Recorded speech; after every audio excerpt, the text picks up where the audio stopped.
Sine x का graph जब देखने में इनफाइनाइटली रिपीटेटिव होता है तो साइन इनवर्स एक्स का ग्राफ इतना छोटा क्यों होता है? ये फंक्शंस जो देखने में थोड़े बहुत एक जैसे लग रहे हैं, इनमें इतना ज़्यादा डिफरेंस कैसे आया, ये हम जानेंगे इस वीडियो में। फंक्शंस चैप्टर का सबसे पहला रूल है कि अगर किसी भी फंक्शन को एक वर्टिकल लाइन एक से ज़्यादा बार काटती है तो वो फंक्शन होगा ही नहीं। और इसी बेसिक से रूल की वजह से हमारे साइन इनवर्स एक्स भाई साहब रिस्ट्रिक्टेड हो जाते हैं। इसके साथ साथ दूसरा बेसिक सा प्रिंसिपल जो मैं एक्सपेक्ट करता हूँ तुम्हें याद होगा कि इन्वर्स फंक्शन हमारे नॉर्मल फंक्शन की इमेज होते हैं y is equals to x के अबाउट। तो अगर इस ग्राफ को देखोगे तो इसका इन्वर्स फंक्शन अगर हम ड्रॉ करने की कोशिश करें तो वो देखने में कुछ ऐसा आएगा। अब साइन इन्वर्स एक्स को क्रिएट करने के लिए हमें सेम चीज़ साइन एक्स के साथ अप्लाई करनी है। हमारा साइन एक्स का ग्राफ कुछ ऐसा होगा। अब उसकी y इक्वल टू एक्स के अबाउट हम मिरर इमेज लेते हैं, तो साइन इनवर्स एक्स का ग्राफ देखने में कुछ ऐसा आएगा। अब ये ग्राफ तुम क्लियरली देख पा रहे हो कि इसको एक वर्टिकल लाइन इनफाइनाइट टाइम्स काटेगी, जिसकी वजह से हम इसको एक फंक्शन बुला ही नहीं सकते। और इसी चीज़ की जुगाड़ ढूंढने के लिए हमने डोमेन को रिस्ट्रिक्ट किया।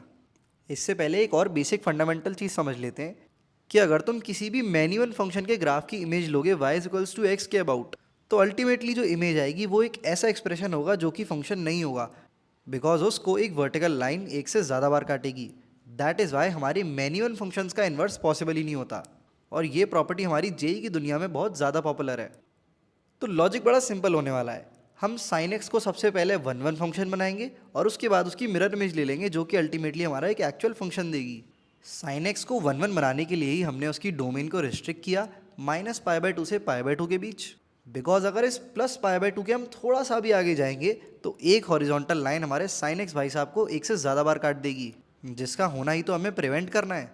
That is why sine x की डोमेन रिस्ट्रिक्ट कर देंगे -π/2 से π/2 में, जिसकी वजह से हमारे साइन इनवर्स एक्स की रेंज और डोमेन दोनों ही रिस्ट्रिक्ट हो जाएंगी और अल्टीमेट ग्राफ देखने में कुछ ऐसा आएगा।